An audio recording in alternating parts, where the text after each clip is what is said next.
من شرور أنفسنا ومن سيئات أعمالنا من يهده الله فلا مضل له ومن يضلله فلا هادي له ونشهد أن لا إله إلا الله وحده لا شريك له ونشهد أن سيدنا ومولانا محمدا عبده ورسوله صلى الله تبارك وتعالى عليه وعلى آله وصحبه وسلم تسليما كثيرا أما بعد فأعوذ بالله من الشيطان الرجيم بسم الله الرحمن الرحيم إذ جعل الذين كفروا في قلوبهم الحمية حمية الجاهلية فأنزل الله سكينته على رسوله وعلى المؤمنين وألزمهم كلمة التقوى وكانوا أحق بها وأهلها وكان الله بكل شيء عليما صدق الله مولانا العظيم رب اشرح لي صدري ويسر لي أمري واحلل عقدة من لساني يفقهوا قولي اللهم صل على محمد وعلى آل محمد كما صليت على إبراهيم وعلى آل إبراهيم إنك حميد مجيد اللهم بارك على محمد وعلى آل محمد كما باركت على إبراهيم وعلى آل إبراهيم إنك حميد مجيد جنابی قدر حاضرین و سامعین، اللہ تبارک و تعالی نے جن چیزوں کا ہمیں حکم عطا فرمایا ہے، یعنی جن چیزوں کے کرنے کا حکم دیا اور جن چیزوں سے اللہ تبارک و تعالی نے ہمیں منع فرمایا ہے، اللہ کا جو حکم ہے، جو فیصلہ ہے، وہ فیصلہ ہمارے حق میں سب سے بہتر فیصلہ ہے۔ یہ ہمارا ایمان ہونا چاہیے کہ ایک میری اپنی سوچ، ذاتی سوچ اور فیصلہ ہے۔ میں یہ چاہ رہا ہوں کہ میری یہ خوشی ہے یا میرا یہ غم ہے، میں اس خوشی کا اظہار اس طرح سے کروں یا میں اس غم کا اظہار اس طرح سے کروں جو اس غم کے اظہار کا طریقہ میرے اندر سے اٹھے، اندر سے جو جی چاہے، یا اس غم کے اظہار کا جو طریقہ ہمارے معاشرے میں ہے، جو ہمیں معاشرہ بتائے۔ اسی طرح سے ایک خوشی کا موقع آیا اور اس خوشی کے موقع میں ایک اندر سے اٹھنے والی چاہت ہے کہ میں اس خوشی کا اظہار ایسے کروں، اور دوسرا معاشرے میں اس موقع پر خوشی کا اظہار کیسے کیا جاتا ہے، معاشرے میں کیا رواج ہے، اور تیسری بات یہ کہ اللہ تبارک و تعالیٰ کے یہاں اس خوشی کے اظہار کا کیا طریقہ ہے۔ تو یہ تین چیزیں ہو گئی، ایک اندر سے اٹھنے والی چاہت، نمبر دو معاشرے میں کیا ہے، اور نمبر تین اللہ اور اس کے رسول صلی اللہ تعالی علیہ وسلم کا فیصلہ کیا ہے۔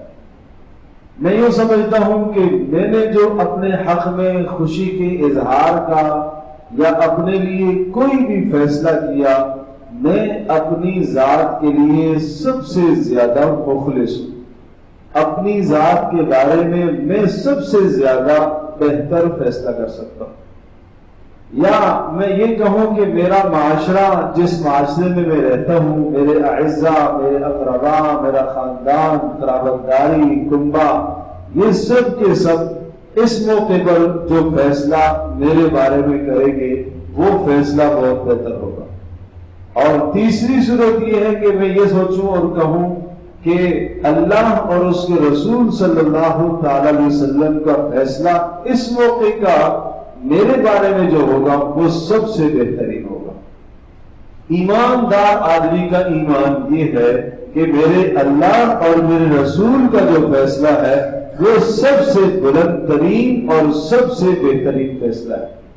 اس لیے کہ میں نے اپنے متعلق جو خیر خواہی سوچی ہے ممکن ہے وہ ٹھیک نہ ہو، معاشرے میں جو رواج ہے ممکن ہے وہ بھی ناقص ہو، لیکن اللہ کے فیصلوں کو، اللہ کے رسول صلی اللہ علیہ وسلم کے فیصلوں کو کوئی بھی شخص چیلنج نہیں کر سکتا. تو جب اللہ اور اس کے رسول کا فیصلہ آتا ہے تو کبھی کبھی ماننے کو جی نہیں چاہتا. تین چیزیں رکاوٹ بنتی ہیں اللہ اور اس کے رسول کو کے فیصلے کو ماننے کے لیے. تین چیزیں رکاوٹ بنتی ہیں اور ان تین چیزوں کا سمجھنا جاننا بھی بڑا ضروری اور ان تینوں سے بچنا بھی بڑا ضروری. بسا اوقات آدمی اللہ اور اس کے رسول کے فیصلے پر عمل نہیں کرتا جہالت کی بنیاد پر، مسئلہ معلوم نہیں اس لیے نہیں کرتا. تو مسئلے کا معلوم نہ ہونا، حقیقت کا پتہ نہ ہونا، قرآن و سنت میں اس فیصلے کی کیا رہنمائی ہے پتہ نہ ہونا، یہ میری اور آپ کی جہالت ہے. یہ جہالت اللہ کے یہاں عذر نہیں ہوگی. آپ یہ نہیں کہہ سکیں گے کہ مجھے پتہ نہیں تھا. ٹھیک ہے اے اللہ تیرا فیصلہ یہ تھا، تیرے نبی کا قانون اس چیز کے متعلق یہ تھا، میں نے وہاں اپنی مرضی کی، اپنے خاندان کی مرضی کو دیکھا، مجھے پتہ نہیں تھا، میرا عذر قبول کر لیجیے. اللہ کے یہاں یہ عذر قبول نہیں ہوگا. تو پتہ چلا کہ جہالت، جاہلیت، مسائل کا نہ جاننا، دین کا نہ سمجھنا یہ کوئی عذر نہیں ہے. نمبر 2، کبھی کبھی اس لیے آدمی دین پر عمل نہیں کر پاتا کہ رسم و رواج رکاوٹ بن جاتے ہیں. اندر سے آدمی چاہ رہا ہوتا ہے کہ میں عمل کروں، خوشی کا موقع ہے، شادی اس طرح سے کروں جیسے رسول اللہ صلی اللہ علیہ وسلم نے شادی کرنا بتایا، جیسے رسول پاک صلی اللہ علیہ وسلم کے زمانے میں سادگی کے ساتھ آپ شادیوں کو انجام دیا کرتے تھے. جی تو چاہتے ہیں کہ ایسے کروں، لیکن رسم و رواج میں کچھ چیزیں ایسی رائج ہیں کہ اگر میں ان کو نہ لوں تو پھر معاشرے کے اندر میرا جینا مشکل ہو جائے گا، تو لوگ مجھے تانے دیں گے. تو اس ڈر کی وجہ سے بھی بسا اوقات آدمی دین پر عمل کرنا چھوڑ دیتا ہے. لوگوں کو خوش کرنے کے لیے، لوگوں کو راضی کرنے کے لیے، معاشرے کو خوش کرنے کے لیے، اقربا اعزا کو خوش کرنے کے لیے آدمی دین سے پیچھے ہو جاتا ہے. چلو ہمیں کیا کرنا ہے، معاشرے میں تو ہمیں رہنا ہے، ہمیں نے یہاں زندگی تو گزارنی ہے. اگر ہم اس بات کو نہیں لیں گے اور لوگوں کی رعایت نہیں رکھیں گے تو پھر ہم کیسے زندگی گزاریں گے. تو ایسوں کے متعلق رسول اکرم صلی اللہ تعالی علیہ وسلم کی حدیث وہ آپ ذہن نشین فرما لیجئے. آپ نے ارشاد فرمایا کہ جو شخص اللہ اور اس کے رسول کے کسی فیصلے کو، کسی حکم کو ترک کرتا ہے خاندان کی خواہش کے لیے، خاندان کو خوش اور راضی کرنے کے لیے، اللہ تبارک و تعالی خاندان کے دلوں میں اس کی نفرت ڈالے گا. اللہ پاک خاندان کے دلوں میں اس کی نفرت ڈالے. اور جو آدمی اللہ اور اس کے رسول کے فیصلے کی رعایت کرتا ہے، خاندان کی رضامندی کو چھوڑ دیتا ہے، اللہ تبارک و تعالی خاندان کے دلوں میں اس کی محبت ڈالے. یہ تو ایک ہماری سوچ ہے نا. تو اللہ تبارک و تعالی نے اس کا کیا انتظام کیا ہے کہ میں یہ کیا عرض کر رہا ہوں کہ ہم یہ چاہ رہے ہیں کہ اگر ہم اس رسم کو پورا نہیں کریں گے تو ہم خاندان میں برے ہو جائیں گے، ہم خاندان میں گندے ہو جائیں گے اور لوگ ہمیں تانے دیں گے. تو ان تانوں سے اور اس لوگوں کا جو خدشہ ہے اس خدشے سے بچنے کے لیے اللہ نے کیا انتظام فرمایا؟ اللہ نے یہ انتظام فرمایا کہ اگر تم میری بات کی رعایت کرو گے تو میں ان کے دلوں میں تمہاری محبت ڈال دوں. تم ڈر رہے ہو نا خاندان سے، میں محبت ڈال دوں. تمہیں خطرہ ہے کہ لوگ برا بھلا کہیں گے، غم نہیں کرو، میں محبت ڈالوں. محبت ڈالنا میرا کام ہے، یہ اللہ کا اختیار ہے. نفرتوں اور محبتوں کے فیصلے وہاں سے ہوتے ہیں. اور اگر تم انہیں خوش کرو گے اور میرے حکم کو توڑو گے، میرے نبی کی سنت کو توڑو گے، تو پھر یاد رکھنا میں ان کے دلوں میں تمہاری نفرت ڈالوں گا، تمہارا مقصد حل نہیں ہوگا۔ مقصد تمہارا اسی طرح سے حل ہوگا جس طرح سے میرا قانون، میرا ضابطہ، میرا اصول ہے۔ تو دوسری چیز میں عرض کر رہا ہوں کہ خاندان بھی آڑے آ جاتا ہے کبھی کبھی، تو ہمیں اس موقع پر اس حدیث کو مد نظر رکھنا چاہیے کہ اگر خاندان کی میں لاج رکھتا ہوں تو اللہ خاندان کے دل میں میری نفرت ڈالے، اور اگر میں خاندان کی لاج نہیں رکھتا، اللہ اور اس کے رسول کے حکم کی لاج رکھتا ہوں، تو طے شدہ بات ہے میرا ایمان ہے، رسول اللہ صلی اللہ علیہ وسلم نے بتایا ہے کہ اللہ تبارک و تعالیٰ خاندان کے دلوں میں آپ کی محبت ڈالے۔ اور تیسری جو بات ہے جو مجھے اس وقت عرض کرنی ہے، جس مضمون کو مجھے بیان کرنا تھا، وہ ہے اندر کا غرور، اندر کی نخوت، اندر کی انانیت جس کو کہتے ہیں، جس کو آپ آج کی زبان میں کہتے ہیں ناک کٹ جانا۔ اگر میں نے ایسا کر لیا تو میری تو ناک کٹ جائے۔ اب اس بات کو سمجھانے کے لیے میں ایک واقعہ عرض کرتا ہوں، پھر یہ بات بہت اچھی طرح سے سمجھ میں آئے گی، اور پھر ہر آدمی دیکھے کہ دین پر عمل کرنے کے لیے کہیں ناک کے کٹنے کا مسئلہ تو نہیں ہے۔ دیکھیے رسول اللہ صلی اللہ تعالی علیہ وسلم نے سن 6 ہجری میں مکہ مکرمہ کی طرف آنے کا ارادہ فرمایا۔ مدینہ منورہ سے آپ نکلے، ذوالحلیفہ آپ پہنچے، اور آپ علیہ الصلوۃ والسلام صحابہ کرام رضی اللہ تعالی عنہم کی ایک جماعت تقریباً 1400 اصحاب کو آپ نے ساتھ لیا اور آپ عمرے کے ارادے سے نکلے۔ ذوالحلیفہ سے آپ نے علی ابیار اس جگہ کا نام ہے، وہاں سے آپ نے احرام باندھا۔ جو لوگ حج میں گئے ہیں، عمرے میں گئے ہیں، وہ جگہ جانتے ہیں، مدینہ سے واپسی جب ہوتی ہے تو احرام ذوالحلیفہ سے باندھا جاتا ہے۔ وہاں سے رسول اللہ صلی اللہ علیہ وسلم نے احرام باندھا۔ پورے عرب کی نگاہ اس وقت رسول اللہ صلی اللہ علیہ وسلم کے اس قافلے پر تھی۔ کیوں؟ بدر کا معرکہ ہو چکا تھا، سخت لڑائی تھی، احد کا معرکہ بھی ہو چکا تھا، غزوہ احزاب، یہ 3 بڑی جنگیں مشرکین یعنی قریش کے درمیان اور رسول اللہ صلی اللہ علیہ وسلم کے درمیان، یہ 3 بڑی جنگیں ہو چکی تھی۔ تو عرب کے ہر شخص کی نگاہ اس بات کی طرف تھی کہ یہ قریش مکہ جو محمد صلی اللہ علیہ وسلم اور ان کے ماننے والوں کے خون کے پیاسے ہیں، آج محمد صلی اللہ تعالی علیہ وسلم اپنے 1400 اصحاب کے ساتھ قریش والوں کے گھر کی طرف جا رہے، یعنی مکہ۔ اور یہ جانا کوئی آسان کام نہیں ہے کہ دشمن کے منہ میں اپنے آپ کو لے جا رہے ہیں، والی بات کہ آپ کو 3 مرتبہ وہاں سے اس قوم کے ساتھ جنگوں کا سابقہ پڑا ہے، اور پھر رسول اللہ وہاں جا رہے ہیں۔ اور یہی حال تھا کہ کچھ منافقوں نے مدینے میں یہ کہہ دیا تھا کہ بھائی جانے دو، جان چھوٹ جائے گی، ختم ہو جائے گا قصہ، اس لیے کہ مکہ سے یہ زندہ بچ کر واپس آ ہی نہیں سکتے۔ قسمیں انہوں نے کھا لی تھی کہ یہ زندہ بچ کر نہیں آ سکتے، لیکن اللہ کا نظام ہے۔ رسول اللہ صلی اللہ تعالی علیہ وسلم جب تشریف لائے، 70 اونٹ آپ علیہ الصلوۃ والسلام کے پاس ہدی کے اونٹ تھے۔ ہدی اس جانور کو کہا جاتا ہے جس کو بیت اللہ کے پاس لا کر یعنی حرم میں ذبح کیا جاتا ہے اللہ کا قرب حاصل کرنے کے لیے، اور ان جانوروں کی خاص نشانیاں ہوتی تھی۔ گلے میں ہار ڈال دیا جاتا تھا، پٹا ڈلا ہوا ہوتا تھا، اور اس کی کوہان کو بھی کبھی کبھی ہلکا سا اس کے ساتھ خون لگا ہوا ہوتا تھا۔ یہ نشانی ہوتی تھی کہ یہ ہدی کا جانور ہے، یہاں تک کہ وہ ہدی کا جانور اگر سرزمین مکہ میں کسی بیابان اور جنگل میں بھی کسی کو نظر آ جائے، کوئی اس جانور سے چھیڑتا نہیں تھا کہ نہیں یہ بیت اللہ کی طرف جانے والا جانور ہے۔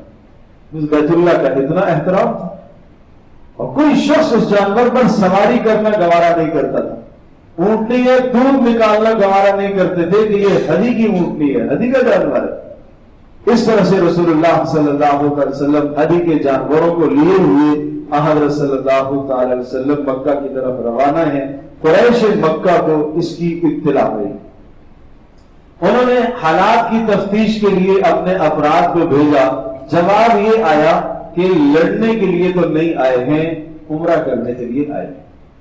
اچھا، پورے عرب میں یہ قانون تھا کہ کوئی بھی شخص بیت اللہ کے عمرے کے لیے اگر آئے، زیارت کے لیے آئے، تو اس کو بالکل چھوڑ دیا جائے گا، اس کے ساتھ کسی قسم کا تأمل تعاقب نہیں کیا جائے گا، کوئی لڑائی نہیں کی جائے گی. اور خاص طور پر اس مہینے کے اندر جس مہینے کے اندر قتال، لڑنا لڑانا مرنا مرانا عرب کے نزدیک ایک ممنوع تھا، رسول اللہ صلی اللہ علیہ وسلم اسی مہینے میں آئے. مہینہ بھی احترام والا جس میں قتال نہیں کرتے تھے، لڑائیاں نہیں ہوتی تھی عام طور پر. آ بھی رہے ہیں حرم کی طرف، ہتھیاروں سے لیس نہیں ہے، اسلحہ کچھ نہیں ہے، صرف ایک ایک تلوار کسی کے پاس نظر آتی ہے. اور یہ وہاں کا رواج تھا کہ کوئی بھی آدمی بیت اللہ کی کا زائر جب جائے گا زیارت کے لیے، زائرین حرم، تو ایک ایک تلوار کچھ اسلحہ اپنے پاس رکھنا یہ کوئی معیوب نہ تھا، یہ رواج تھا. اسی رواج کے مطابق آپ علیہ الصلوۃ والسلام کے پاس کچھ ہتھیار بھی تھے اور جانور بھی ہدی کے جانور تھے. جب مشرکین کو، مکہ والوں کو اس کی اطلاع پہنچی کہ ایک بڑا لشکر محمد صلی اللہ علیہ وسلم لے کر مکہ آنا چاہتے ہیں اور پتہ چلا کہ ان کی غرض عمرہ ہے، تو اب دو باتیں سامنے آئی. خود سرداران مکہ جو تھے، مکہ کے بڑے سردار، وہ شش و پنج میں پڑ گئے کہ اس وقت ہمیں کیا کرنا چاہیے. اگر ہم ان کو واپس کر دیتے ہیں، روک دیتے ہیں کہ نہیں آپ عمرہ نہیں کریں گے، تو پورے عرب میں ہم گندے ہو جائیں گے کہ یہ بیت اللہ کے مالک بن بیٹھے. یہ بات بھی اچھی نہیں کہ جناب انہوں نے ایک بڑی جمعیت کو اور ایک بہت سارے لوگوں کو انہوں نے روکا، جبکہ وہ ہدی کے جانور بھی ان کے پاس ہیں، اور ہدی کے جانور اس بات پر دلالت کر رہے کہ یہ لڑنے کے لیے نہیں آئے، یہ عمرے کے لیے آئے ہیں، اور احرام بھی باندھے ہوئے ہیں. ایک آدمی لڑنے کے لیے آتا ہے تو اسی حساب سے وہ لباس پہن کے آتا ہے، یہ تو احرام باندھے ہوئے، احرام میں کون سا بھی لڑے گا. تو وہ ساری باتیں 100% اس بات پر دلالت کر رہی ہے کہ رسول اللہ صلی اللہ تعالی علیہ وسلم لڑنے کے ارادے سے نہیں آئے، آپ عمرے کے لیے آ رہے ہیں. تو اب مشرکین میں یہ باتیں ہونا شروع کی، کیا کیا جائے. اگر ہم انہیں روکتے ہیں تو پورے عرب میں ہم گندے ہو جائیں گے، اور لوگ کہیں گے یہ بیت اللہ کے جناب رکھوالے بن بیٹھے ہیں اور مالک بن بیٹھے ہیں، اور جناب یہ ٹھیکیدار بن بیٹھے ہیں، لوگ برا بھلا کہیں گے.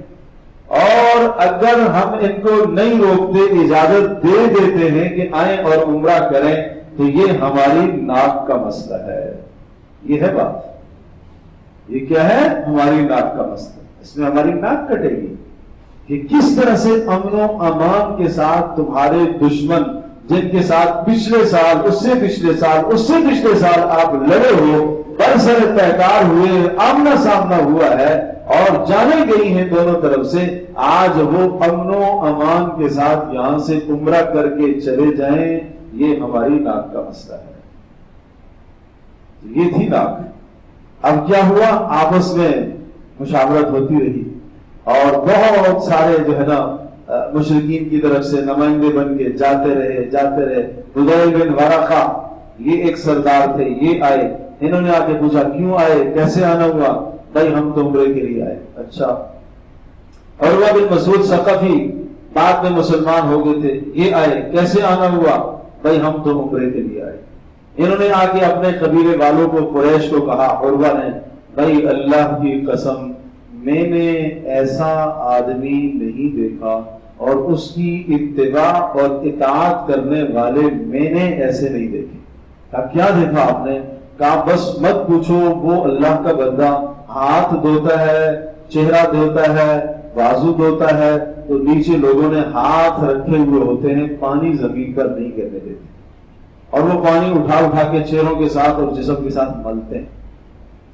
اور 15 20 30 آدمیوں کا جھمگٹا میں دیکھ رہا ہوں اس کے وضو کے آس پاس، اور یوں لگ رہا ہے کہ لڑ جائیں گے. اس طرح سے پانی ایک دوسرے سے لیتے ہیں، اور جس آدمی کو اس ندی کا قطرہ جسم سے ٹپکا ہوا نہیں ملتا، تو برابر میں اگر کسی نے اپنے چہرے کے ساتھ لگایا، ہاتھ کے ساتھ لگایا، تو یہ اپنا ہاتھ اس کے ہاتھ کے ساتھ مار رہا ہے.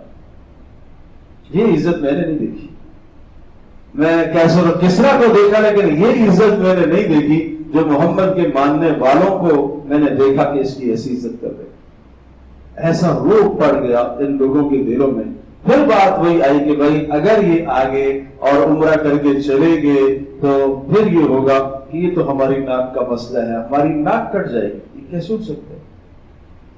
اچھا یہ بھی کوشش کی، یہ امتحان دیکھو، امتحان کس چیز کا نام ہے؟ بہت بڑا امتحان تھا صحابہ کا، بڑا امتحان، بہت بڑا امتحان تھا، اور اللہ پاک نے اس امتحان میں کامیاب کیا۔ اب جہاں حدیبیہ کے موقع پر جہاں مسلمانوں کا لشکر ٹھہرا ہوا تھا، صحابہ کرام ٹھہرے ہوئے تھے، 1400 اصحاب کے ساتھ آپ علیہ السلام ٹھہرے ہوئے، پڑاؤ ڈالا ہوا ہے، اور یہ مذاکرات جاری ہیں کہ بھئی ہم عمرے کے لیے آئے ہیں، ہمیں عمرے کے لیے جانے دیا جائے۔ تو راتوں کو گاہے بگاہے مشرکین کے، مکہ والوں کے لوگ آ کر پتھراؤ بھی خیموں پر کرتے، لڑائی کی آگ بھڑکانے کی کوشش کرتے کہ لڑائی بھڑک جائے اور ہم دنیا کو یہ کہیں کہ یہ لڑنے کے لیے آئے۔ یہ تو آج بھی اس طرح سے ہوتا ہے، تو آج بھی اس طرح کا نظام ہے کہ جو آدمی نہیں لڑنا چاہتا، لڑنے کا ارادہ بھی نہیں ہے، اس کے پاس سے ہتھیار برآمد کر کے جناب یہ تو لڑنے کے لیے آیا ہے، آج بھی ایسا۔ تو روز مرہ یہ کوشش ہوتی رہی کہ کسی نہ کسی طرح ان کی طرف سے کوئی تلوار اٹھے صحیح، کسی نہ کسی طرح ان کی طرف سے حملہ ہو صحیح۔ تو کچھ آئے رات کو شر پسند قسم کے لوگ رسول اللہ صلی اللہ علیہ وسلم کے جان نثاروں نے ان کو پکڑ لیا، اور وہ جان نثار بھی ایسے کہ جب تک رسول اللہ کا کوئی حکم نہیں آئے گا ہم کچھ نہیں کریں، پکڑ کے رسول اللہ صلی اللہ علیہ وسلم کی خدمت میں گئے۔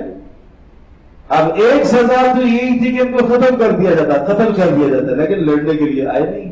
رسول اللہ صلی اللہ علیہ وسلم نے ان کو بھی آزاد کر دیا، چھوڑ دیا۔